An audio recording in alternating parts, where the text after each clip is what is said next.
Hello students. तो बेटा हमारे प्राइमरी फंक्शंस जो हैं वो कंप्लीट हो चुके हैं। Now we will discuss about the secondary functions of bank. तो सेकेंडरी फंक्शंस देखिए बेटा, बहुत अलग ऐसे छोटे मोटे फंक्शंस जो लोन देने और डिपॉजिट एक्सेप्ट करने के अलावा बैंक अलग जो हम लोगों को सुविधाएं देती हैं, वो सारी सुविधाएं उसके सेकेंडरी फंक्शंस कहलाते हैं। ठीक है, जैसे कि लॉकर की फैसिलिटी बहुत कॉमन है। चलिए देखते हैं। First one is agency function. As an agent of its customers a commercial bank provides the following services. ठीक है, तो कस्टमर्स जो है वो अपने जो बैंक जो है वो अपने कस्टमर्स के लिए एज अ एजेंट काम करता है। ठीक है, अब वो एज अ एजेंट क्या क्या फंक्शंस करता है वो देखिए। First one is collecting bill of exchange, जो मैंने अभी भी आपको बताया था। Promissory note and cheques. ठीक है, प्रॉमिसरी नोट्स जो होते हैं बेटा वो भी बिल्कुल सेम बिल ऑफ एक्सचेंज की तरह ही होते हैं। जब आपका कंसेप्ट आएगा चैप्टर में तभी आपको और क्लियर होंगे। और चेक्स आप जानते हैं। ठीक है, चेक्स एक्सेप्ट करना, किसी के नाम से चेक्स लेना देना जो है बैंक में बहुत कॉमन है। तो ये फंक्शन होता है कमर्शियल बैंक्स का। Second is collecting dividend, interest, rent. ठीक है, ये छोटे मोटे काम जो है बैंक और करता है। डिविडेंड जैसे कलेक्ट करना किसी के नाम से, इंटरेस्ट कलेक्ट करना, रेंट कलेक्ट करना, buying and selling shares, debentures and other securities, payment of interest, insurance premium etcetera, transferring funds from one branch to another and from one place to another. Most common है ये तो। ठीक है, एक account से दूसरे account में पैसे ट्रांसफ़र किए जाना बैंक के द्वारा। फिर है एक्टिंग एज एन एजेंट और representative while dealing with other banks और financial institutions.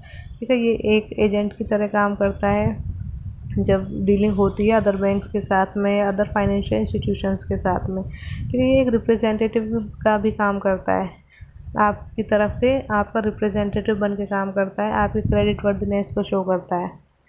A commercial bank perform the above functions on behalf of and as per the instructions of its customers। ठीक है, अच्छा इसमें आप देख लो, जैसे कि अगर ये आपको क्लियर नहीं हो रहा कि डिविडेंड कैसे कलेक्ट करना है, इंटरेस्ट कैसे कलेक्ट करना, तो आप मोस्ट कॉमन ये ले लो कि जो आप अगर जॉब करते हो तो आपकी जो सैलरी है, ठीक है, तो आपकी सैलरी आपके अकाउंट में डायरेक्ट आती है। तो कलेक्ट कौन कर रहा है? बैंक ही तो उसे कलेक्ट कर रहा है आपकी ओर से।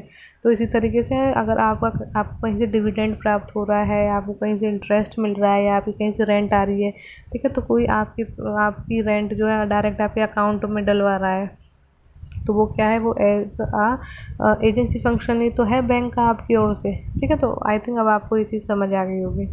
फिर देखिए जनरल यूटिलिटी फंक्शंस हैं that commercial banks also perform the following miscellaneous functions. First one is providing lockers for safe custody of jewelry and other valuables of customers। ठीक है, तो लॉकर फैसिलिटी देता है बैंक हमें, जहाँ पर आप अपनी ज्वेलरी को सेफ़ रख सकते हो। अगर आप घर पे सेफ़ नहीं समझते हो ज्वेलरी को वगैरह को, या और उसके अलावा बहुत कोई कीमती ऐसी चीज़ है, तो आप लॉकर में उसे सेफली रख सकते हो। Next, giving references about the financial position of customers. ठीक है, आपकी फाइनेंशियल पोजीशन लोगों को बताना। अगर कोई बैंक से फीडबैक मांगता है आपके बारे में कि आपकी क्रेडिट वर्दिनेस क्या है, तो बैंक आपके बारे में अच्छी इन्फॉर्मेशन लोगों को दे सकता है। Then providing information to a customer about the credit worthiness of other customers. ठीक है, तो ये भी वही सेम चीज़ है। Supplying various types of trade information useful to customers को ट्रेड से रिलेटेड बातें भी बताना बैंक का ही एक काम है। कई बार कस्टमर्स, अगर कोई बिजनेसमैन उसका कस्टमर है, तो वो उसको टाइम टू टाइम कुछ गाइडेंस भी दे सकता है। ट्रेड के बारे में भी कुछ ऐसी इन्फॉर्मेशन जो उसे यूजफुल लगती है वो अपने कस्टमर को समझा सकता है, बता सकता है। ठीक है, as a guidance. Issuing letter of credit, pay order, bank draft, credit cards, travellers cheque to customers. ठीक है, तो बेटा ये अलग अलग छोटी मोटी और फैसिलिटीज़ हैं, बहुत कॉमन है ये, लेकिन इनको हम आगे जब ये हमारे नेक्स्ट टॉपिक में आएंगे तब हम इनको डिटेल में डिस्कस करेंगे। अब जैसे इसमें से आप आई थिंक क्रेडिट कार्ड आप समझते होंगे। ठीक है, credit card, debit card, ATM cards, तो ये सब चीज़ें हमें बैंक्स प्रोवाइड करवाता है। Then underwriting issues of shares and debentures. जब शेयर्स डिबेंचर्स इशू किए जाते हैं तो अंडरराइटिंग की जाती है, वो ये काम करता है। Then providing foreign exchange to importers and travellers going abroad. Foreign exchange provide करता है ये, अगर किसी को जो फॉरेन एक्सचेंज की रिक्वायरमेंट हो foreign exchange means money other than rupees. ठीक है, हमारे यहाँ जो रुपीज़ हमारी करेंसी है उसके अलावा कोई भी जो करेंसी होती है उसको फॉरेन एक्सचेंज बोलते हैं। तो फॉरेन एक्सचेंज बैंक्स प्रोवाइड करवाते हैं। ठीक है, तो ये इतने सारे फंक्शंस और हो गए बैंक्स के। इसके बाद देखिए नेक्स्ट एक और आपको दे रखा है अबाउट बैंक ड्राफ्ट, जो अभी भी हमारे ई पॉइंट में भी आया बैंक ड्राफ्ट। तो बैंक ड्राफ्ट क्या होता है बेटा? बैंक ड्राफ्ट एक इस तरीके की फैसिलिटी होती है कि एक तरीके का फाइनेंशियल इंस्ट्रूमेंट होता है। ठीक है, तो क्या होता है कि it is a financial instrument with the help of which money can be remitted from one place to another, जिसकी हेल्प से पैसा जो है, मनी जो है, एक जगह से दूसरी जगह ट्रांसफ़र की जा सकती है। Anyone can obtain a bank draft after depositing the amount in the bank. और बेटा जो बैंक ड्राफ्ट है वो बेसिकली एक तरीके का चेक ही होता है। ठीक है, लेकिन चेक में और उसमें क्या फ़र्क है कि चेक तो अकाउंट होल्डर लिख के देता है, लेकिन जो बैंक ड्राफ्ट है वो बैंक लिख के देती है। ठीक है, तो बैंक ड्राफ्ट कौन राइट करता है? बैंक राइट करता है बैंक ड्राफ्ट को। इसमें क्या होता है?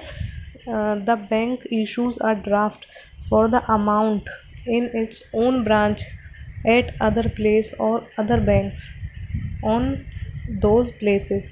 The payee can present the draft on the drawing bank at his place and collect the money. Bank charges some commission for issuing a bank draft. देखो बेटा मेन तो यही कि बैंक ड्राफ्ट जो है वो बैंक इशू करता है, और बैंक जो है वो बैंक ड्राफ्ट इशू करने के लिए कुछ कमीशन भी चार्ज करता है। ठीक है, फ्री ऑफ कॉस्ट नहीं करता है, कमीशन चार्ज करता है बैंक ड्राफ्ट के लिए। तो ये बैंक ड्राफ्ट के थ्रू पैसों का लेन देन करना एक बहुत ही सेफ़ और सिक्योर मींस माना जाता है। लेकिन वैसे तो अब और मॉडर्न मींस हैं जहाँ पर आप direct phone to phone transfer हो जाता है, जहाँ पर कोई किसी भी तरीके का रिस्क नहीं होता है। लेकिन इससे पहले तक क्या था, चेक्स और बैंक ड्राफ्ट बहुत कॉमन थे।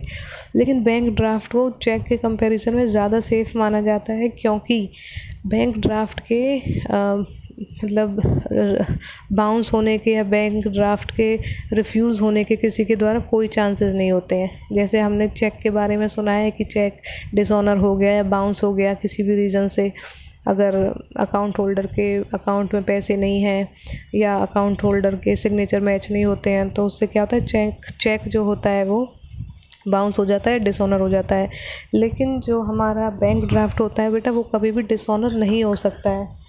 क्यों नहीं हो सकता है? क्योंकि बैंक ड्राफ्ट जो इशू किया जाता है बैंक तभी इशू करती है, क्यों पहले वो क्या करती है, जो भी बैंक ड्राफ्ट बनवा रहा है वो पहले उससे उतना अमाउंट अपने पास डिपॉजिट करवा लेती है विद द चार्जेस ऑल्सो। ठीक है, मान लो कि आपको बैंक ड्राफ्ट इशू करना है किसी सेलर को।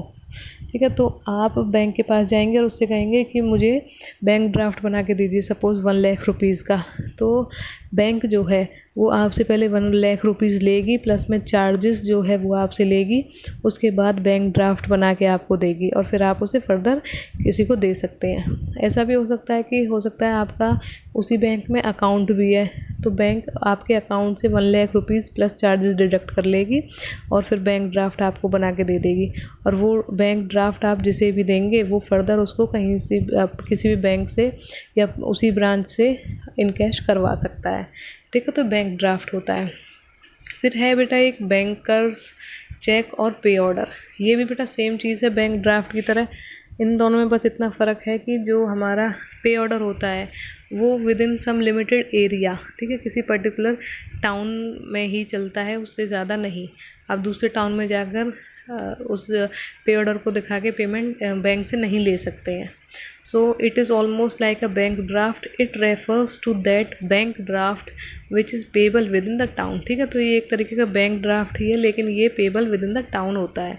इन other words banks issue pay order for local purpose and issue bank draft for out stations. ठीक है, तो ये डिफरेंस क्लियर हो गया होगा कि लोकल पर्पस के लिए अगर ड्राफ्ट बनाया जाता है तो बैंक ड्राफ्ट कहलाता है, लेकिन अगर आउट स्टेशंस के लिए टाउन से ज़्यादा एरिया में या एक स्टेट से दूसरे स्टेट में बैंक ड्राफ्ट जो है वो चलते हैं। ठीक है, तो चलिए बेटा ये हमारा टॉपिक कंप्लीट हो गया है अब।